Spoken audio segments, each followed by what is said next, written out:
หัวหน้าองค์การบริหารงานโครงการมโหสถประธานโครงการเนตรธรรม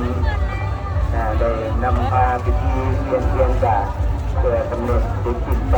จะเป็นประเด็นความประพฤติของใจไม่ยังน้องหน่อยนั้นในเยาวชนเยอะมาก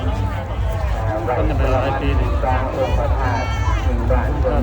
บางระหว่างสุดโต่งและเป็นการคอยเสียงอันนี้ตามการโดนได้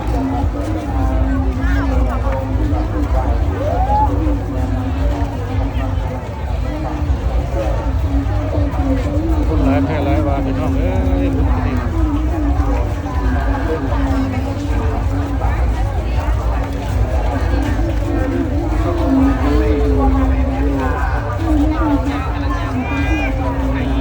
โลดเนี่ยมันเรื่องลาวเรื่องทรงลาว